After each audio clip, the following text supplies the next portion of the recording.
BetQL. So, Lucy, off the top, are you a scooter gal? No, it is a great point. It is a sidewalk, not a side scoot. And I am averse to all of that. No bikes on the sidewalk. You have enough bike lanes in Boston. Bike lanes are a big issue because they take up the entire road.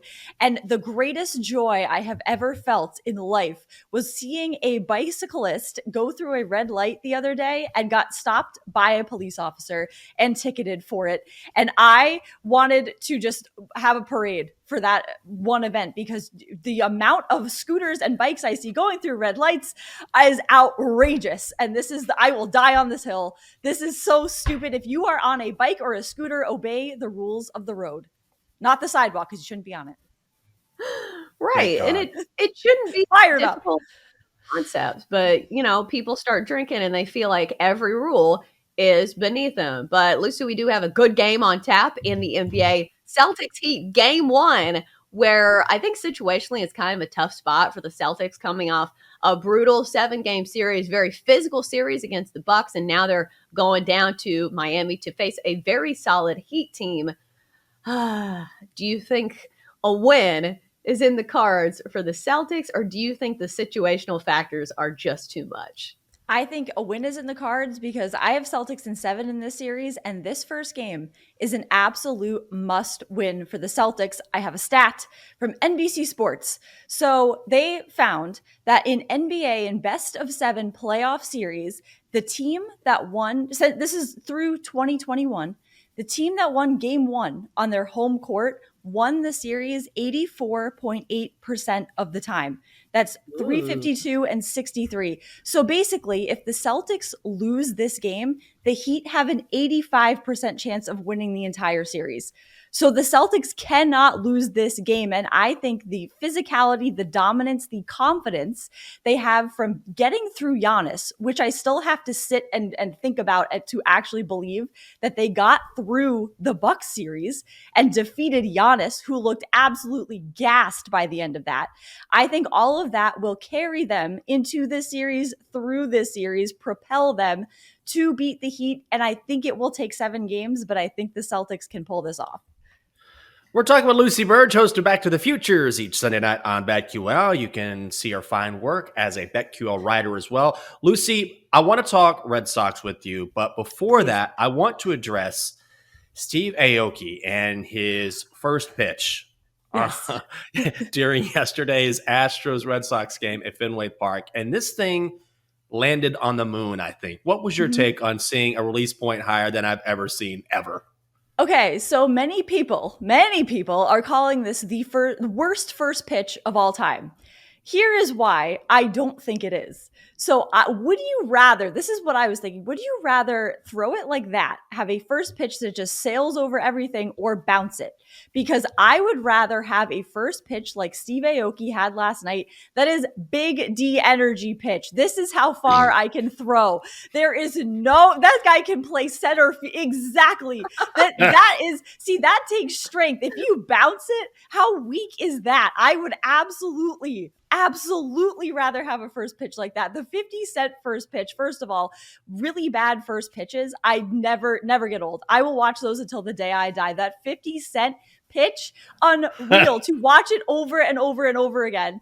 There have been a few bad pitches over the years, but this one I would put up there as one of the more wild first pitches, but I didn't think it was that bad. I thought it was actually a fantastic first pitch because he didn't bounce it. All you got to do is don't bounce it. What's the first thing? Yeah, that's the number one rule. Exactly. Of first pitches.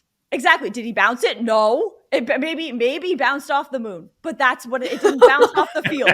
So that is all you can ask for. Don't bounce it before home plate. And it did not, it went further than home plate. So bravo to Steve Aoki on that one. I actually very much enjoyed that first pitch. You could actually hit a kid in the stands and they'd be like, you know what? He didn't bounce it, though. Good for him for not bouncing it. See, you might not catch a foul ball, but you could catch the first pitch if you're sitting up in the back row there. Bravo. A+.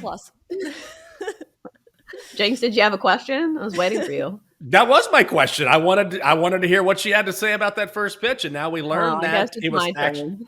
That's He I can should. keep. I think he should play for the Red Sox. That's what it should be, because he could put him in right field, center field. You know that he's going to hit the cutoff man every time because that arm is a cannon.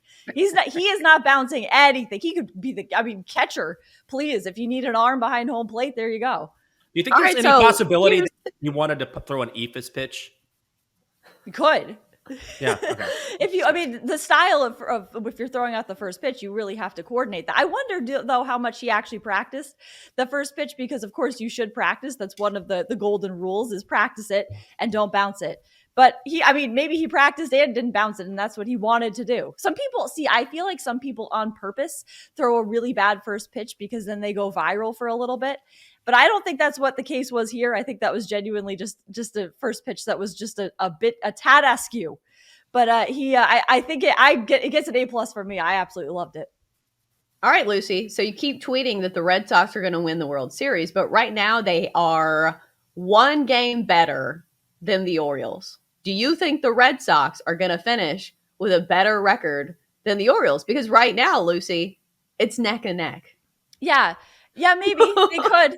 It's a little tough. You start thinking, okay, it's a bridge year. It's fine. The bridge I'm going to jump off when I watch this team. Yeah, that's the kind of year this is going to be, a bridge year. But I remember, Chelsea, when you told me about the AL East odds before the season started, and I laughed at how long the Red Sox odds were.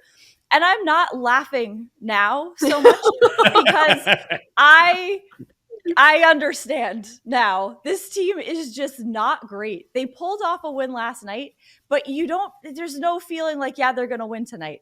But they still could win the World Series. It's possible. Every time they win a game, you feel like, yeah, for sure, they could win the World Series. But yeah, it's going to be an interesting summer to see what this team does, and they could still pull it off. I did predict that by May 15th, they would get it together. I don't know if they've gotten it together. They won 2 games in a row. I'd call that, based on how the season started, I'd call that getting it together, because they were able to win consecutive games, win a series. Maybe they'll win another game this season. That's all I can hope for. Just keep stringing together wins. I think Alex Cora needs to grow and shave an entire beard every single day, because their biggest win of the season came right after he shaved that beard.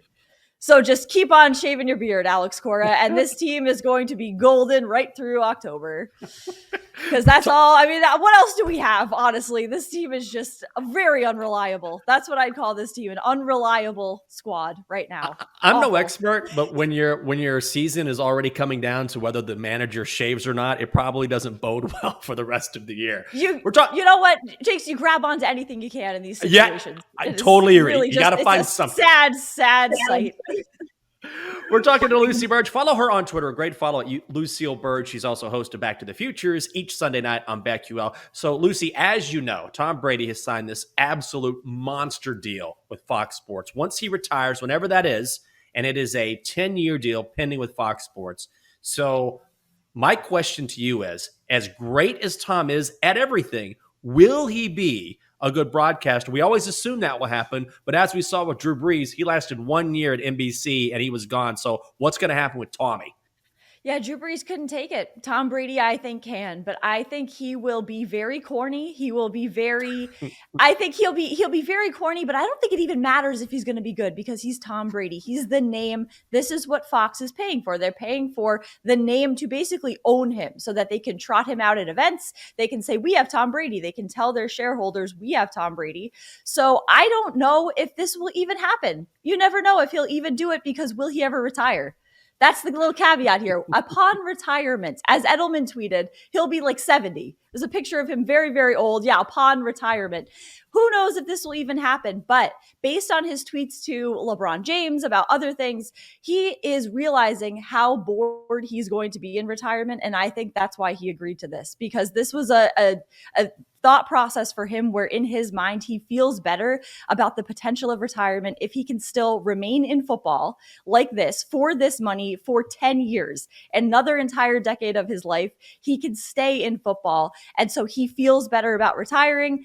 And it doesn't even matter, I don't think, to him if he's a good broadcaster. But Tom Brady breaking down games is going to be fantastic, because even when he was on the Manning cast, I was looking forward to Tom Brady X's and O's. And that's what we'll get here. And I'm very excited to see it.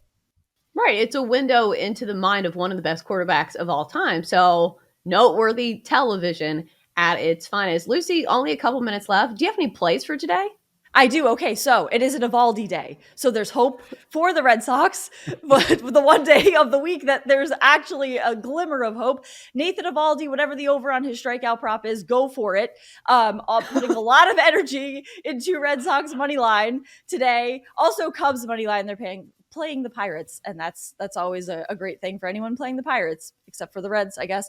But yeah, no, that's but yes, Reds. Okay, so Hammer Evaldi, whatever is on Evaldi. Franchi Cordero is another guy I'm looking very closely at because he's really stepping up lately. And then a bunch of guys to get hits. Just please, anybody forward just to do anything. all of your plays on Twitter. Follow her on Twitter at Lucy Burdge, at Lucille Burdge, I should say. And she's hosted Back to the Futures each and every Sunday night on BetQL. Lucy, great stuff as always. And go back there and practice your first pitches and make sure you don't bounce it. Great stuff today. Thanks for joining us. Thank you so much. Watch out for all the scooters on the sidewalks.